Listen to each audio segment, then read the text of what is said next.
ہماری مسجد کے متولی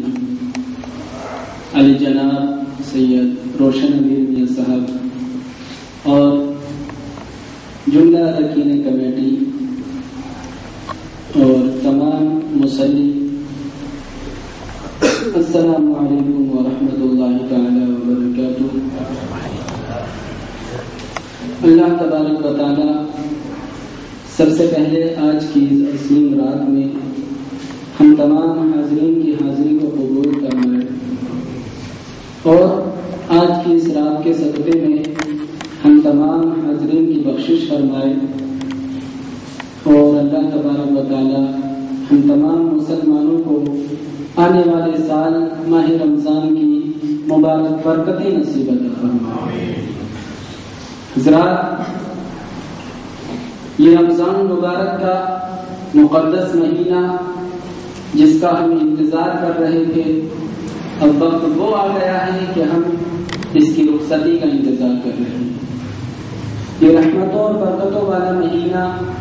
ہمارے درمیان سے رخصت ہونے جا رہا ہے۔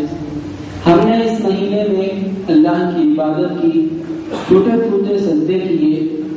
اپنی زبان سے کلام پاک کی تلاوت کی، تراویحاں پڑھی، جتنی بھی ہم نے عبادتیں کی، اللہ تبارک و تعالیٰ اپنے محبوب کے صدقے سے، اس ماہ رمضان کے صدقے سے اپنی بارگاہ میں قبول فرمائے۔ حضرات، مجھ کو الحمدللہ ماریشس کی سرزمین پر کام کرتے ہوئے مسجد شان رسول میں تیسرا سال چل رہا ہے، اور یہ ہماری اور آپ کی محبت ہے کہ آپ حضرات مجھ کو ہر سال سماعت کر رہے ہیں۔ میں ہر سال تراویح پڑھاتا ہوں اور مجھے خوشی ہے کہ آپ حضرات تراویح میں میرا کلام پاک سماعت فرماتے ہیں۔ اللہ تبارک و تعالیٰ ہر سال ہم کو اسی طریقے سے تراویح میں اس سے بھی زیادہ بہتر تلاوت کرنے کی توفیق عطا فرمائے۔ رب تبارک و تعالیٰ میرے حافظے کو مضبوط فرمائے تاکہ آپ حضرات اللہ کی رحمتوں میں جھوم جھوم کر میرے پیچھے تراویحاں پڑھتے رہیں۔ حضرات، میرے پاس اللہ کی سب سے بڑی یہی دولت ہے۔ آپ تمام حضرات بھی دعا کریں اور میں بھی دعا کرتا ہوں کہ اللہ تبارک و تعالیٰ اس دولت کو میرے سینے میں محفوظ فرمائے۔ حضرات، یہ رات جس کے بارے میں کلام پاک میں بھی ارشاد ہوا اور آپ بہت اچھی طریقے سے جانتے ہیں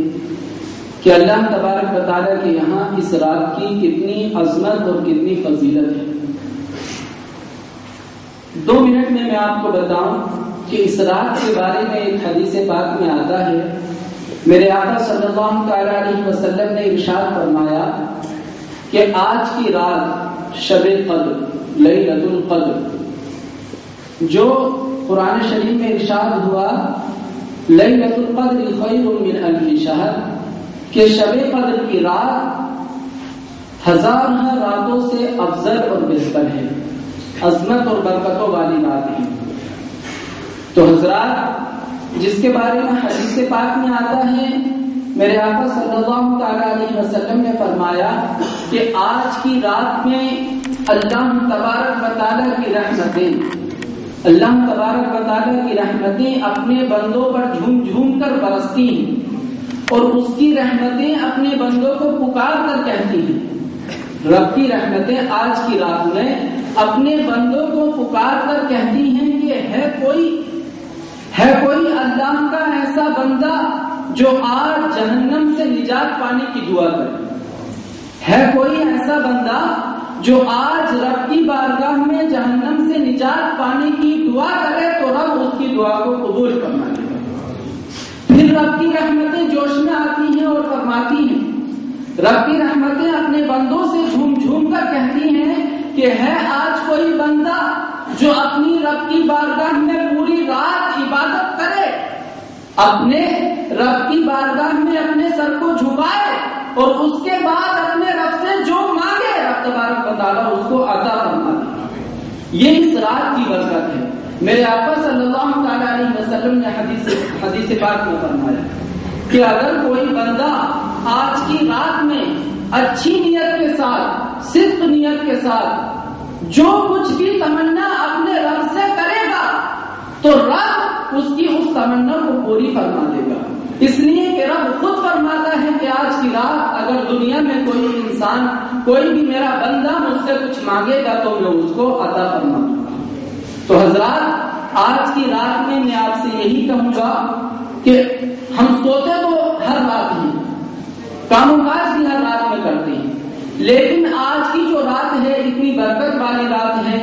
نہ پتا کہ آنے والے سال ہم کو یہ رات نصیب ہو یا نہ ہو۔ اللہ تبارک و تعالیٰ آج کی رات میں ہمیں زیادہ سے زیادہ عبادتیں کرنے کی توفیق عطا فرمائے۔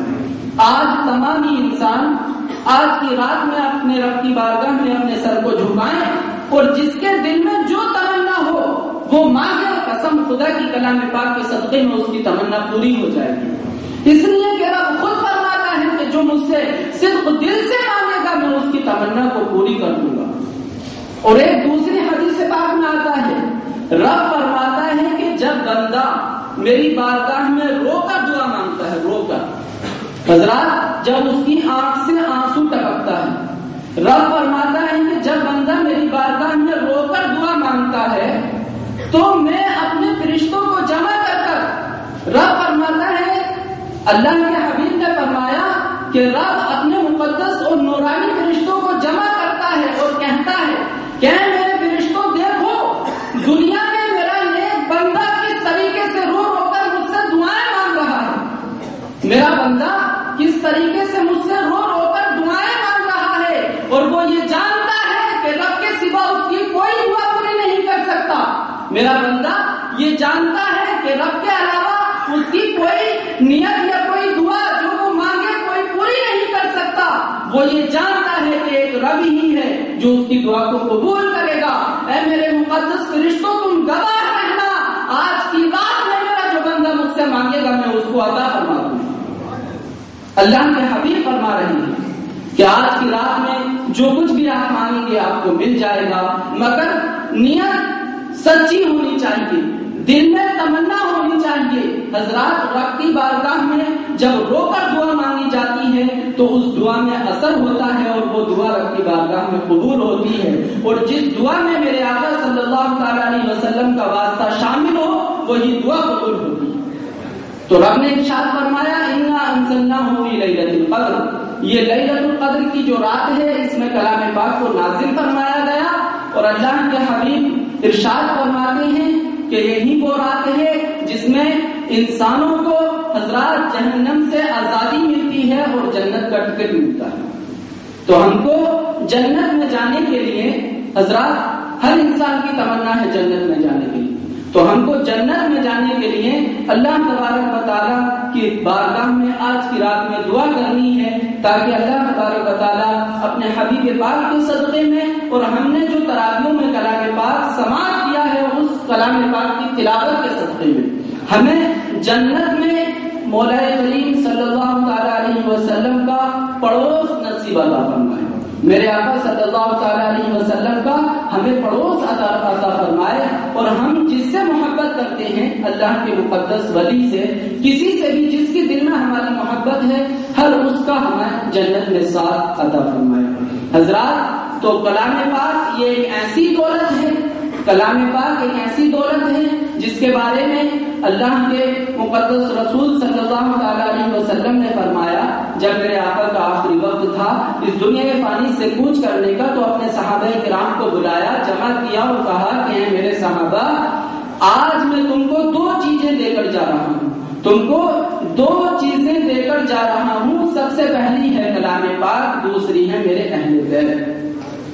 سب سے پہلا ہے کلام پاک، جو دنیا میں رہ کر کلام پاک اور اہل بیت سے وابستہ رہے گا وہ کبھی بھی پریشان نہیں ہو سکتا، اس پر کبھی کوئی مصیبت نہیں آ سکتی۔ اور حضرات آج اگر مسلمان پریشان ہیں، اگر مسلمانوں پر مصیبتیں آ رہی ہیں تو ہماری صرف یہی وجہ ہے کہ آج ہم اہل بیت کا ادب نہیں کرتے۔ حضرات آج ہم کلام پاک کو بھلا چکے ہیں،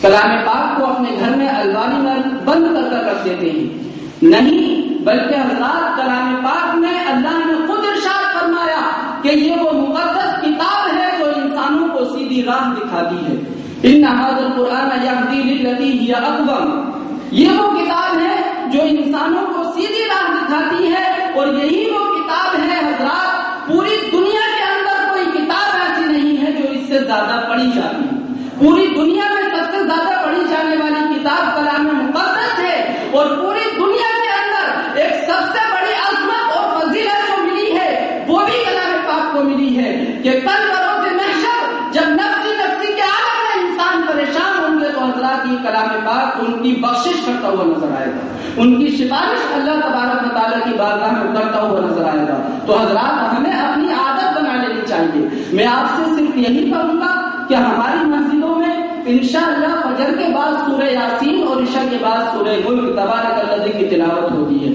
تو آپ تمام حضرات سے میری صرف یہی گزارش ہے کہ آپ جب اپنا کام شروع کریں, اپنے گھر میں داخل ہوں, اپنی دکان میں داخل ہوں, تو سورہ یاسین کی تلاوت سن کر جب آپ داخل ہوں گے تو قسم خدا کی آپ کی تمام شیطانی خیالات دور ہو جائیں گے, آپ کے رزق میں برکتیں حاصل ہوں گی, آپ کی دکان, آپ کے بزنس کاروبار میں برکتیں حاصل ہوں گی. آج ہم پریشان اسی لیے ہیں حضرات, مسجد میں سورہ یاسین پڑھی جاتی ہے اور ہم پہلی دعا مانگ کر ہی چلے جاتے ہیں. آخر یہاں سورہ یاسین کس کے لیے پڑھی جا رہی ہے؟ آپ لوگوں کے لیے. جتنا میں پڑھتا ہوں, جتنا مجھے ثواب ملتا ہے اتنا آپ کو بھی ثواب ملے گا. اگر کوئی کلام پاک پڑھ رہا ہے اور کوئی سن رہا ہے تو دونوں کو برابر ثواب ملتا ہے. حضرات میں سورہ یاسین اور سورہ ملک کی تلاوت صرف آپ لوگوں کے لیے کرتا ہوں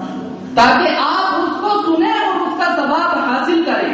حضرات کلام پاک کو کیوں پڑھا جاتا ہے؟ کلام پاک مسلمانوں کے لیے رحمت بھی ہے, کلام پاک مسلمانوں کے لیے برکت بھی ہے, کلام پاک مسلمانوں کے لیے شفا بھی ہے, کلام پاک مسلمانوں کو جنت میں بھجوانے کا راستہ بھی ہے, کلام پاک دوزخ سے آزاد کرنے کا راستہ بھی ہے. حضرات دنیا کا ہر علم کلام پاک کے اندر موجود ہے. تو ہمیں سب سے زیادہ اپنی زندگی میں کلام پاک کی تلاوت کرنی چاہیے. اللہ کے رسول نے فرمایا کہ اگر ہم کلام پاک کی تلاوت کریں گے, کلام پاک سے وابستہ رہیں گے, اہل بیت پاک کا دامن تھامے رہیں گے, تو انشاءاللہ ہم دنیا میں بھی کامیاب رہیں گے اور آخرت میں بھی کامیاب رہیں گے. اللہ تبارک و تعالیٰ شب قدر کے صدقے میں ہماری تمام پریشانیوں کو دور فرمائے. اور آپ سے پھر میں یہ کہہ رہا ہوں کہ نماز فجر کے بعد صرف 5 منٹ سورہ یاسین میں لگتے ہیں اور 2-3 منٹ سورہ ملک تبارک الذی میں. تو آپ حضرات سورہ یاسین اور سورہ ملک کی اتنی فضیلت ہے کہ اگر میں بیان کرتا رہوں تو راتوں رات ختم ہو جائیں گے, لیکن فضیلت ختم نہیں ہوگی. تو آپ حضرات سورہ یاسین کی تلاوت کو بھی سماعت کیجیے کریں فجر بعد, اور عشاء بعد سورہ ملک کی تلاوت کو بھی سماعت کیجیے. میں آپ لوگوں کے لیے پڑھتا ہوں. حضرات میرے دل میں تمنا ہے کہ آپ لوگ نماز پڑھنے کے لیے آتے ہیں تو سورہ یاسین بھی سنیں, سورہ ملک بھی سنیں. تو اللہ تبارک و تعالیٰ اس کا صلہ ہمیں یہ دے گا کہ جب ہم سن کر اپنی دکانوں کو کھولیں گے تو ہمارے کاروبار میں برکتیں ہوں گی, گراہک زیادہ آئیں گے, کسٹمر زیادہ آئیں گے. حضرات ہمارے رزق میں بھی برکتیں ہوں گی. کلام پاک انسان کے لیے برکت ہے, ہر چیز کا علم کلام پاک کے اندر موجود ہے. حضرات تو آپ حضرات آج سے یہ نیت کر لیں کہ ہمیں سورہ یاسین سننا ہے اور سورہ ملک سننا ہے, اس کے بعد ہی اپنا کام شروع کرنا ہے, اس کے بعد ہی اپنا کام شروع کرنا ہے. اللہ تبارک و تعالیٰ ہم تمام مسلمانوں پر اپنا رحم و کرم فرمائے. آقا کریم صلی اللہ علیہ وسلم کی سنت میں اور ان کی محبت میں ہمیں جلائے اور اسی پر موت عطا فرمائے. استغفر اللہ ربی من کل ذنب واتوب الیہ واخر دعوانا الحمد للہ رب العالمین. السلام علیکم ورحمۃ اللہ.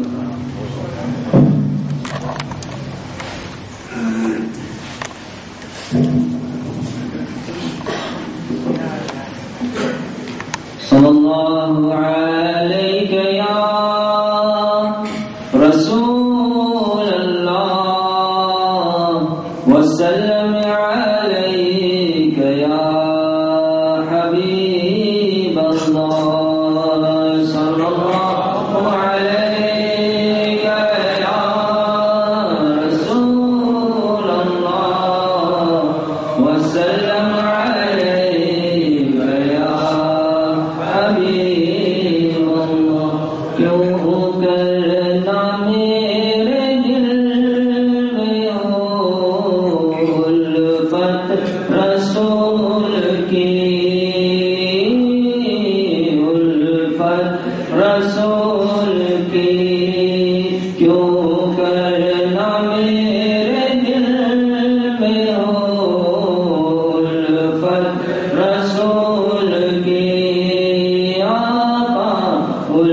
شفاعت رسول کی جنت مل کے جائے گی جنت مل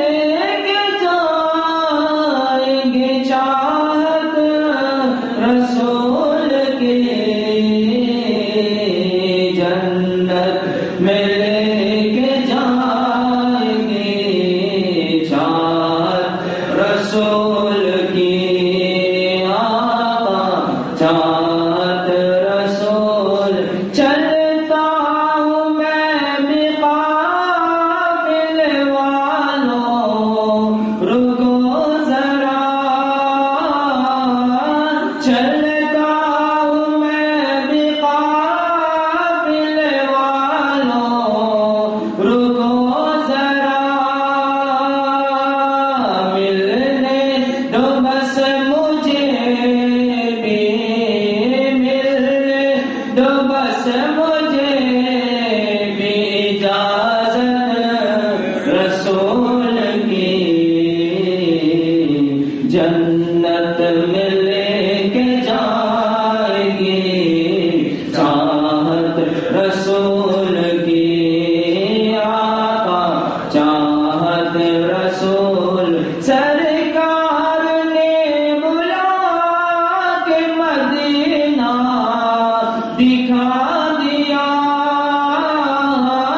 سرکار نے بلا کے مدینہ دکھا دیا ہوگی مجھے نصیب ہوگی مجھے نصیب شفاعت رسول کی جنت مل کے جائے گی چاہت رسول کی آقا چاہت